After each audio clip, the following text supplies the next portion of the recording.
How are you doing, Retan? You look like you have been through a lot. Everything's good? Well, I'm okay. I just had a conversation with Mrs. Shaman. Oh, did it work? Because I found a lot of societies still believe in shaman and visiting shaman whenever they feel lost because they believe that shaman can have spiritual realm and can communicate within them and also connected with physical world. And logically, I feel like shaman is thought to be empathized with the patient because the patient need to tell the stories or something like that, and the shaman can do the ritual or practices to help them. Well, I think it did work. It did make me feel better. And he also listened to me though, and also we did some kind of cleansing ritual. Oh, wow. Yeah. But well, overall, I feel a bit lighter. Oh.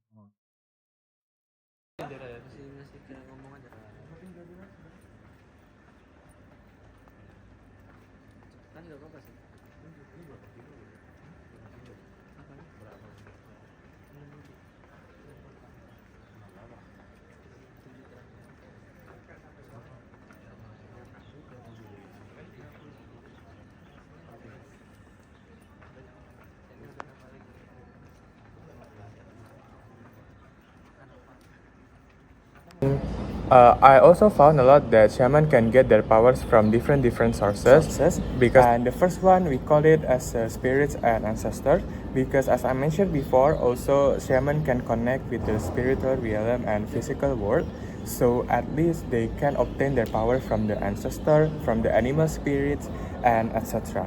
And the second one we call it as spirit helpers and allies, which shamans are always often to make an exclusive bond between the spirits to get the power, to get energy, wisdom, and protection from the shaman itself.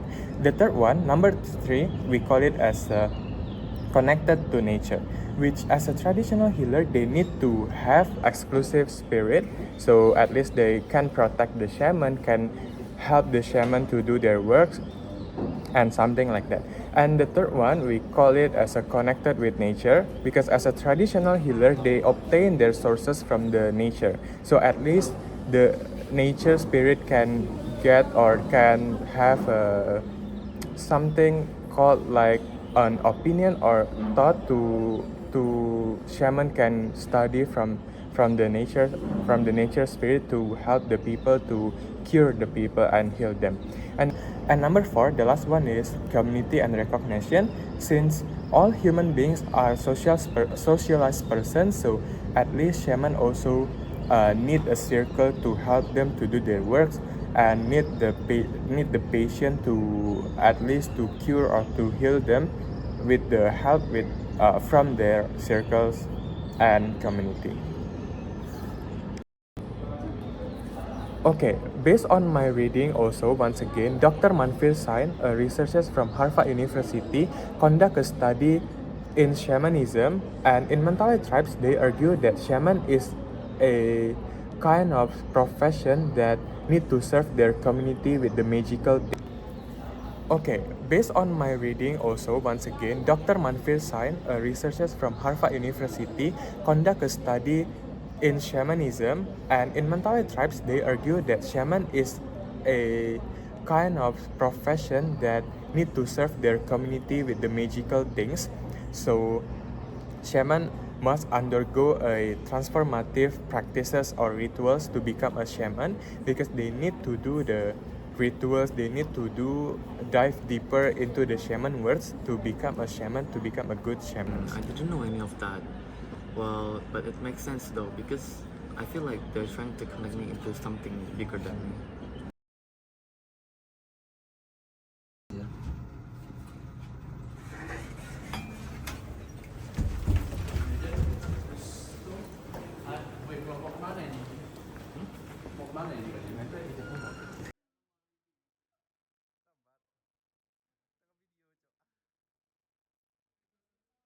Oh, how are you guys? Yeah, we're good, man. How about you? Well, I'm good. I'm good. Oh, by the way, do you guys know about shamanistic? Yeah, I've heard of it. Yeah, same. I've Yeah. heard some about it.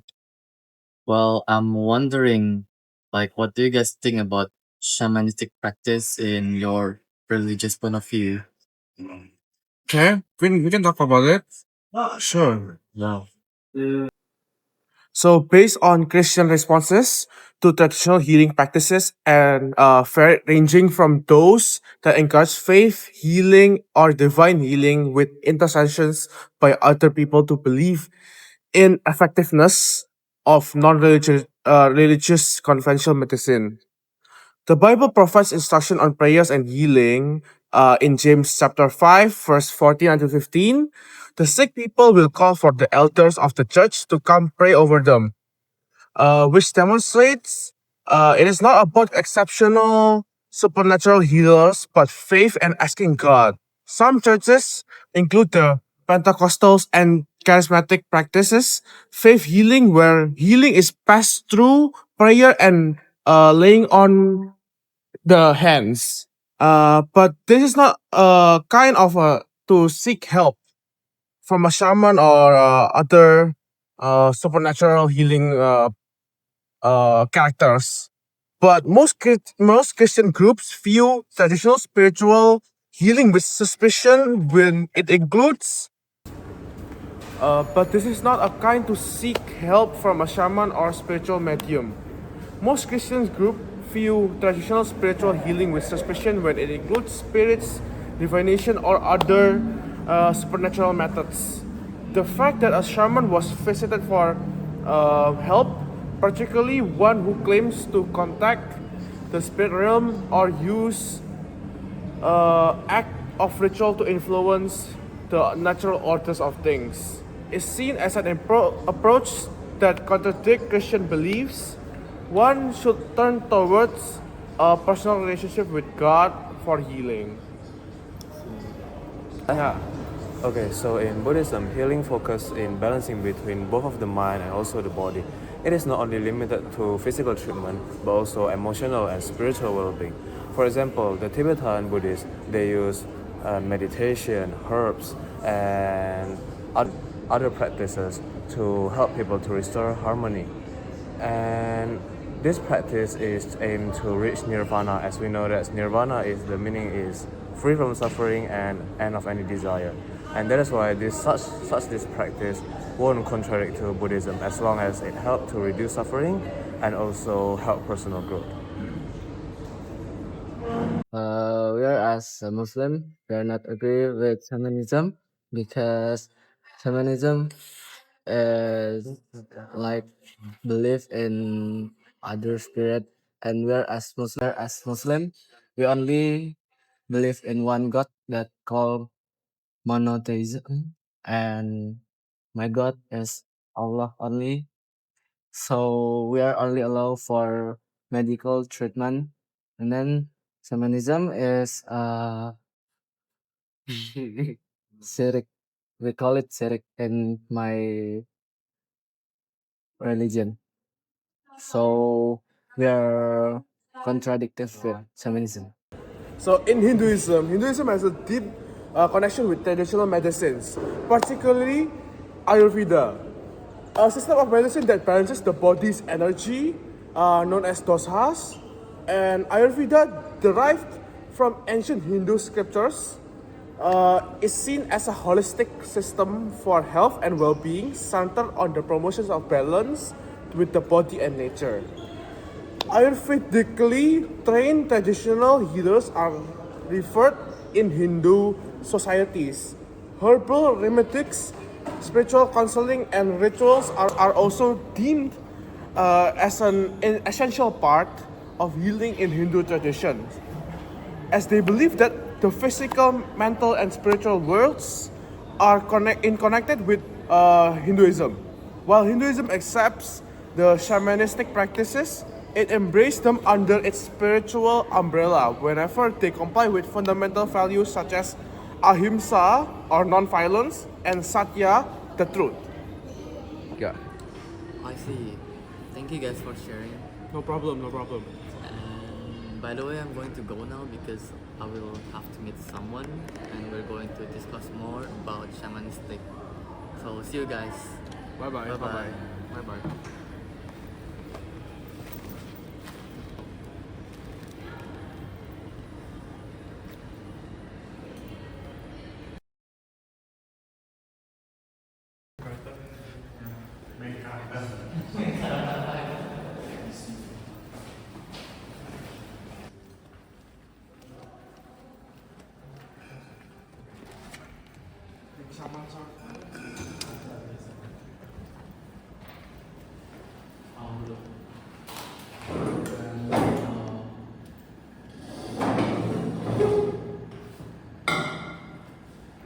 Untuk well, I've been thinking a lot while my education for the shaman, and I'm wondering if there are any ethical theories that support or condemn consulting to traditional leaders.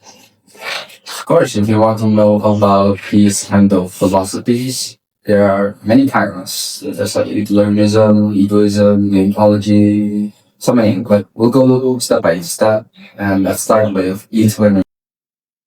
So I just want to talk about the overall ethical issue, and let's start off what it means to consult shamans or witch doctors. It probably raises a morally complex issue because it involves cultural traditions, psychological comfort, and spiritual meaning. And this also goes with especially communities with problems with modern healthcare, and those are limited, like Indonesia, Philippines, Taiwan. These countries, they don't have modern healthcare. While such practices may offer emotional reassurance and cultural identity, concerns also arise about deception, exploitation, and the lack of evidence based medical care. These tensions make it necessary to evaluate the practice using ethical theories to determine whether it can be morally justified or should be criticized. So there are four morally theories that I will talk about today. And it's utilitarianism, deontology, virtue ethics, and egoism. Let's start with utilitarianism. So, utilitarianism evaluates actions based on their consequences. It aims to maximize overall happiness and well being for the greatest number of people. Now, we can see from this perspective, consulting traditional healers can be morally acceptable, but if it produces positive incomes such as reducing suffering, providing relief, or offering psychological comfort. And this goes with especially in rural or undeserved areas where modern medicine is not available.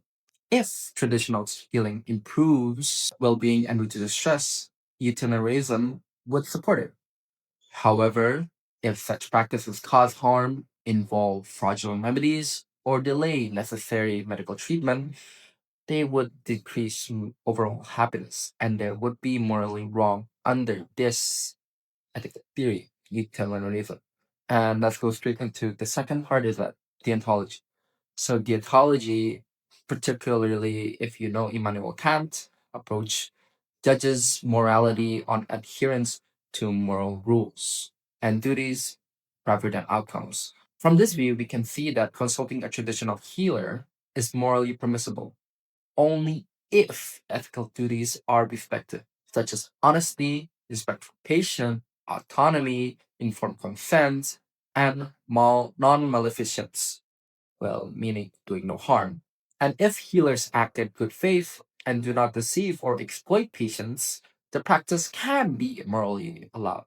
However, if a healer lies, withholds information, or knowingly provides harmful treatment, the ontology would strongly condemn the practice, regardless of any positive outcomes. Let's go straight to this third part. It is virtue ethics. And virtue ethics mainly focuses about moral character rather than rules or consequences. So asking whether actions reflect virtuous traits such as compassion, wisdom, honesty, and care. From this perspective, the morality of consulting a shaman depends largely on the character and intention of both healer and patient. If the healer genuinely asks and seeks to help, and acts compassionately, and uses methods they sincerely believe are beneficial, the practice may be morally acceptable. However, if the healer is greedy, deceitful, or manipulative, especially by exploiting vulnerable patients, virtue ethics would judge the practice as immoral due to the lack of a virtuous character. And lastly, let's talk about egoism. Egoism views self interest as the primary basis of moral action. Under this theory alone, consulting a shaman is morally justified if it benefits the individual's own well being, whether physically, mentally, or spiritually. If a person believes that traditional healing improves their health or comfort, egoism would permit the choice. However, if the healer is ineffective or causes harm, egoism would criticize the practice because it undermines the individual's long term interest. Morality here is determined solely by whether the action serves one's personal benefit, not by its effect on others. And to sum it up, that's basically it. Do you have any questions or anything that you want to say about what I just discussed?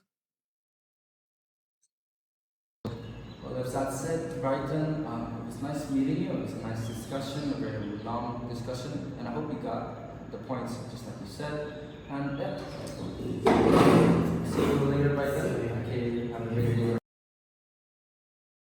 So, based on my conclusion, shamanism and traditional practices cannot be evaluated by only one belief system because it should be reflected by religious aspect, philosophical lens, and personal life. Shamanistic has been deeply connected to ancient times, which fulfills deep emotional intelligence, traditions, and spiritual realm. Some societies believe that shamans work as mediators between the spiritual world and real world. Okay, from different religious perspective, especially for Christianity and Islam as a monotheistic religions, they are automatically refuse these practices and ritual for shamanism because they only believe at one God and only follows the God rules. And meanwhile, for the Buddhism, they are as long as the activity is considered fine for the well-being, so it's still considered fine, especially for shamanism, because Buddhism is using the pragmatic approaches. For Hinduism, they are accept these practices and rituals for shamanism because still their belief system is still the same and coherent with the belief system in shamanism and for Hinduism. Yeah. So ethical philosophical theories stay in neutral position because each theories have their own believers. Utilitarianism admit shamanic when it maximizes personal utility and minimizes negative impacts on it. And deontology focuses on moral duties, point out the honesty, autonomy, and informed consent are respected. Virtue ethics stated that as long as the practice are considered wise enough, it's fine. Egoism assesses the practices based on individual perspectives. If it consists benefits outweighs the negative side, individuals will follow the practice. Yep. Ultimately, this study concludes that visiting shamans nor witch doctor is neither acceptable or unacceptable. It depends on the views of each belief. As long as it didn't bring any negative impact, each individual has the right to follow it. But in some religion, this such practice is strictly prohibited. Yeah. Okay, so to believe and consult to shaman, it depends on the individual perspective and value, and then their culture that their belief. Ultimately, the key is to evaluate these practices thoughtfully and from multiple ethical and cultural lenses, with respect for the individual's autonomy and well-being.